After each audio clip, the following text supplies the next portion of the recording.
देखिए, यहाँ कामगार कल्याण केंद्र पर अंधेरी के एक वरिष्ठ समाज सेवी संतोष रहाटे, उन्होंने अपने फर्म एसआर नेटवर्क की तरफ से यहाँ किशोर दादा का सम्मान किया है गणपति की एक मूर्ति दे करके। दादा, कैसा लग रहा है आपको? आपने सुबह से लेकर के शाम तक अंधेरी में फेरी लगाया, कैसा लगता है? मुझे मतलब सुबह तो इतने लोग नहीं मिले, बहुत बुरा लग रहा था। अंधेरी इस एक तो एक समय की मेरी कर्मभूमि है। अभी संतोष बाबू से मैं मेरे कुछ पुराने लोगों की भी यादें निकाली और मतलब अभी काफ़ी लोग नहीं है और कुछ लोग हैं तो बड़े बुजुर्ग हो चुके हैं, लेकिन शाम से मुझे कुछ थोड़ा सा अच्छा मिला। और जब संतोष बाबू से मिला तो उन्होंने जिस आस्था से स्वागत किया, जिस प्यार से स्वागत किया और उनका जो इंटरेस्ट है कि गरीब बच्चे पढ़ने चाहिए, उनकी जो भूमिका है, इस भूमिका को मैं सलाम करता हूँ। क्योंकि आज भी मतलब एक समय में जैसे कर्मवीरराव भाऊराव पाटिल जो महाराष्ट्र के हुआ करते थे, जिन्होंने गरीब बच्चों के पढ़ाई के वास्ते गांव-गांव में स्कूल खोलने की कोशिश की थी। उस समय जितना उनको तकलीफ हुआ था, जितना सावित्रीबाई को तकलीफ हो रहा था, उसी तरह से आज मुझे भी तकलीफ हो रही है कि आज भी गरीब घरों के माता-पिता नहीं चाहते कि अपना बच्चा पढ़े। उनको लग रहा है कि अपना बच्चा थोड़ा-सा 10वीं हुआ, 12वीं हुआ, ज़्यादा से ज़्यादा तो रिक्शा चालक बने, ड्राइवर बने या सिक्योरिटी गार्ड में काम करें। और महाराष्ट्र बिना उच्च शिक्षित हुए आगे नहीं चला जा सकता है। मतलब जापान जैसा छोटा देश भी आज आगे है, उसका कारण उच्च शिक्षा है। जर्मनी जैसा देश जो दूसरे महायुद्धों में पूरा ख़त्म हुआ था, वो भी आज जिस तरह से आगे है उसका कारण उच्च शिक्षा है। अमेरिका, इंग्लैंड तो वही बात है। मतलब और हमारे देश में वो परंपरा रही है कि बाबा साहब जैसे लोग जो थे कि जिनको खाने पीने में कुछ नहीं मिलता था, लेकिन उसके बावजूद भी पढ़ते रहे, पढ़ते रहे, पढ़ते रहे, अपने 4 बच्चे गँवाए क्योंकि मुझे पढ़ना है और देश को आगे लेके जाना है। बस इसी भावना से मतलब महाराष्ट्र के बारे में ऐसा कहा जाता है कि महाराष्ट्र मरा तो देश मर जाएगा, पर आज लेकिन महाराष्ट्र में जिस तरह से उच्च शिक्षा का माहौल होना चाहिए था, वो माहौल नहीं है। क्योंकि यहाँ पे संतोष भाऊ जैसे बहुत कम लोग हैं जो उस तरह से इस बात को समझते हैं, उस तरह से उस बात को सराहते हैं। जैसे एक समय में शाहू महाराज हुआ करते थे, सयाजीराव गायकवाड़ हुआ करते थे, उसी तरह से आज संतोष भाऊ जैसे लोग काफ़ी हो। मैं विनती यही करूँगा आपके ज़रिए सारे देखने वाले लोगों को कि मैं कल्याण से निकला हूँ, 3 महीने मेरे को आज तक हुआ है, अब तो सिर्फ 16 लाख मेरे को कट रहे हैं। 1 करोड़ रुपए खड़े करने की मनीषा लेके चल रहा हूँ मैं।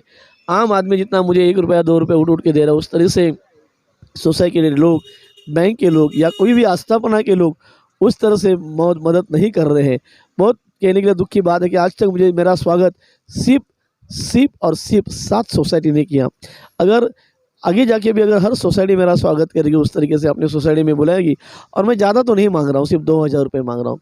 आप लोग मुझे देख रहे हैं कि मैं रास्ते से चल रहा हूँ, पिछले 3 महीने से मैं चल रहा हूँ। 6 अगस्त से निकला हूँ हिरोशिमा दिन से लेके, और आज यहाँ तक अंधेरी तक मेरा प्रवास आया है। कल चांदौली होगा, उसके बाद में कुर्ला ईस्ट, कुर्ला वेस्ट होगा, उसके बाद में कलीना होगा, उसके बाद में बांद्रा ईस्ट, फिर एंटोफिल, धारावी और बांद्रा वेस्ट।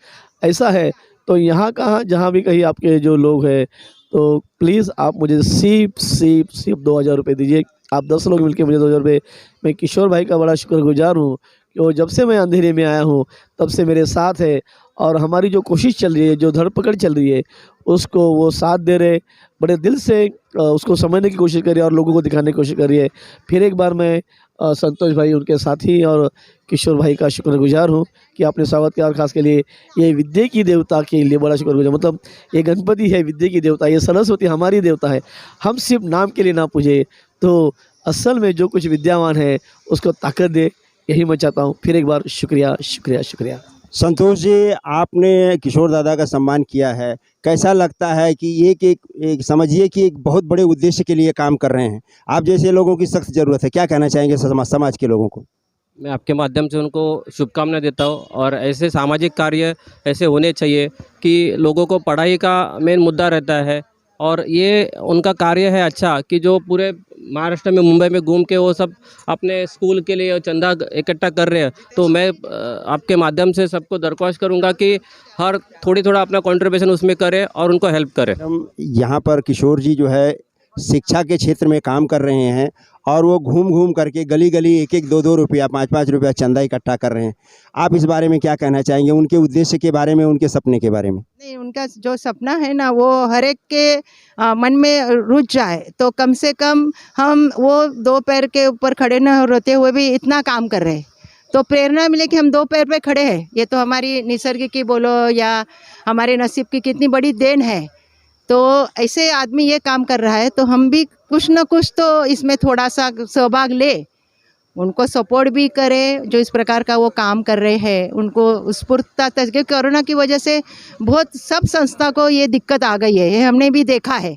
तो अपने से जो भी हो रहा है वो बोल रहे, हम लोग मराठी में बोलते फूल न फुलाची पाकड़ी, उस प्रकार करे, क्योंकि जब तक हमारा अगले वाला जो जनरेशन पढ़ेगा नहीं तो ना हमारा समाज सुधरेगा, समाज नहीं सुधरेगा तो हमारा मतलब क्या बोलते राष्ट्र नहीं सुधरेगा। तो ये राष्ट्र की उन्नति के लिए अगले वाले पीढ़ियों को शिक्षा देना, सही मायने में शिक्षा देना। और हमारा अड़ता कहाँ है, आर्थिक में अड़ जाता है ना, क्योंकि हमारे नीचे एकदम स्तर पर ये नहीं जाता है। शिक्षा के लिए जो भी होता है ना वो नीचे के स्तर पर नहीं जाता है, इसलिए वो वंचित रहते हैं और आगे नहीं बढ़ रहे हैं ना। तो बच्चों को इस प्रकार शिक्षा देना, उसके लिए जो भी हमसे होता है वो करना, ये मेरा योगा ग्रुप में को ही मैंने आह्वान किया है और अपनी तरफ से उन्होंने थोड़ा बहुत किया है, उनके लिए मैं शुभकामना करती हूँ। और ये उनका विचार और मैं फैलाऊँगी जितना हो सके, क्योंकि मैं भी बहुत थोड़ा ही दे सकती हूँ आर्थिक, लेकिन ज़्यादा लोगों को मैं प्रेरणा दे के उनसे भी हिस्से का वो कुछ दे सकेंगे, उसके लिए मैं भी ज़रूर प्रयत्न करूँगी। धन्यवाद। देश की, समाज की महिला शक्ति से, मातृशक्ति से आप क्या आह्वान करती हैं? मैंने किया आह्वान वही करूँगी कि जो भी आपसे बनता है, आपका खुद का बच्चा के लिए जो भी आप शिक्षण के लिए, एजुकेशन के लिए क्या खर्चा करते हैं उनको पता है। तो उसमें से एक 5% भी वो ऐसे वंचित बच्चों के लिए दिए तो उनके लिए वो बहुत लाभकारी है। मैं हमेशा बोलती हूँ वही इनको सेंटेंस कि आप जो दे के जाएंगे वो आपके साथ आएगा, जो रख के जाएंगे वो साथ में नहीं आएगा। तो देने की प्रेरणा उनको मैं बार बार दूंगी, जिससे जितना भी बोले, 5 रुपया बने, 50 बने या 5000 बने, उसका ये नहीं है, वैल्यू नहीं है। आप देने की इच्छा रखो तो अपने आप वो हो जाता है। फिर पैसा कितना है वो इम्पोर्टेंट नहीं है। मेरे पास आज 5 रुपए तो मैं 5 रुपए भी दे सकती हूँ, 50 है तो 50 भी दे सकती हूँ, उसमें कोई दिक्कत नहीं है, लेकिन देना चाहिए। ओके, धन्यवाद। तो देखिए, ये है अंधेरी की महिला शक्ति, जिन्होंने एक दूसरे से सहयोग करके किशोर दादा की संस्था के लिए उन्होंने सहयोग किया है। हमारे साथ एक अंधेरी के शिवसैनिक रमेश खामकर जी हैं, उनके भी विचार जानते हैं। रमेश जी, आपने देखा किशोर जी के साथ में तमाम तरह की संस्थाएं, यहाँ तक कि अंधेरी की मातृ संस्था जो है यहाँ पर लगी हुई है। आपको कैसा लगता है उनके सपने के बारे में, उनके उद्देश्य को लेकर के आप क्या कहना चाहेंगे? नहीं, मुझे अभी ये काफ़ी अच्छा लग रहा है, क्योंकि अभी संतोष राहटे साहब ने बताया था कि ऐसे ऐसे यहाँ आने वाले हैं और अपंग है और उनका एक बहुत बड़ा मिशन वो चला रहे हैं। तो मतलब इसलिए मैं भी रुका कि देखेंगे कैसे क्या है, किस तरह। लेकिन आदमी एकदम जेन्युइन लग रहा है, सही आदमी है और वो कुछ सच्चा तरह से वो ढूंढ रहा है कि कुछ करे आगे बच्चों के लिए। जो गरीब बच्चे हैं, बेचारे बच्चे हैं, जो उनको आगे पीछे कोई उनको पढ़ाना लिखाना, जैसे सिंधुताई सकपाल जो काम करती थी ना, वही काम है करना चाहते हैं। सिंधुताई सकपाल आज नहीं है, उन्होंने 1000-1500 बच्चे उनके पास उन्होंने बड़े किए, उनकी शादियाँ की, क्या क्या किया उनके लिए, नौकरियां लगाई। वही इनका भी वही सोच है, वही वो करना चाहते हैं। तो मुझे भी वही लग रहा है, जो छात्र शक्ति संगठन उनकी है, बस वो उनको सब और से सपोर्ट मिलना चाहिए, सब और मदद करनी चाहिए, जैसे भी हो। अभी वो बोल रहे हैं कि हमको 2000 रुपये कम से कम देवे। मैं तो बोलता हूँ 2000 का ये सब्जेक्ट निकालो ही मत, जिसको देना है वो खुशी से देवे, चाहे 2000 देवे, चाहे 200 देवे, चाहे 20,000 देवे। 2000 का कोई फिगर ही न करो। तो क्या 2000 का फिगर रखने से लोग सोचते अरे भाई इनको कम से कम 2000 तो देना ही पड़ेगा, ऐसा सोच होती जाती लोगों की। यथाशक्ति जो भी समझो दे दो, 2000 ऐसा नहीं है, जितना आपको देना है 100 रुपये देना, 100 रुपये दो। जैसे अभी मैंने 20 रुपये 21 रुपये दिया, मेरी मर्जी इतनी है। ऐसा लोग 200 कल को देंगे, 500 देंगे, क्यों 2000 का लिमिट मत रखो, तभी पैसे बनेंगे, तभी पैसे जमेंगे। हर आदमी अपने जेब में हाथ डाल के 10, 20, 25, 50 रुपये निकाल के दे देगा। तो देखिए, ये यथाशक्ति तथा भक्ति वाला फार्मूला है कि आप कितने सक्षम हैं और कितना कर सकते हैं, कितना दे सकते हैं, ये आपकी शक्ति के ऊपर निर्भर करता है। और इसी उद्देश्य से यहाँ पर अंधेरी की आप देख रहे हैं योगा की तमाम महिलाएं यहाँ इकट्ठा होकर के किशोर दादा के लिए, जहाँ इनकी संस्था के लिए यहाँ पर इन्होंने सहयोग किया है। और उनका बहुत बहुत शुक्रिया। हमने सुबह से उन्हें देखा, हमने उनका पुलिस स्टेशन में भी एसीपी के साथ उनका स्वागत किया, उनका इंटरव्यू लिया, सब कुछ किया। तो आपके काम करने का उद्देश्य जो है जब समझ में आता है तो आपकी मदद करने से कोई भी पीछे नहीं हटता है। ये हमने जो है अंधेरी में आज सुबह से लेकर के रात के 8 बजे तक हमने यही चीज़ जो है देखा है और देखने का प्रयास भी किया है। एटी न्यूज़ के लिए मैं किशोर यदुवंशी, नमस्कार, जय हिंद, वंदे मातरम, धन्यवाद।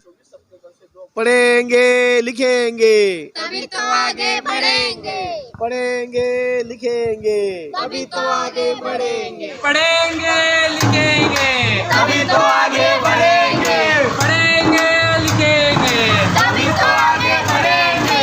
शिकूया शिकवूया स्वप्न पूर्ण करूया, शिकायचं शिकवायचं स्वप्न पूर्ण करायचं।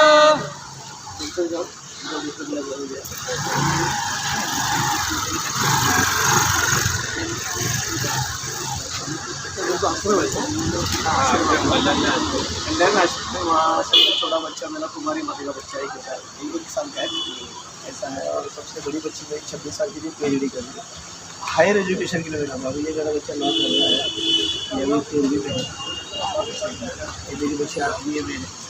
अपने उनको सबको पार्क को हमें अपने अलग अलग गार्डन में सिंगरों में पढ़ा था, अपने अंधेरी पुलिस में भी पढ़ा था। दुबे जी थे जो मुझे मदद करते, बाद में सोलंकी जो थे वो भी मुझे मदद करते। अभी देख उसका काम करने भी बात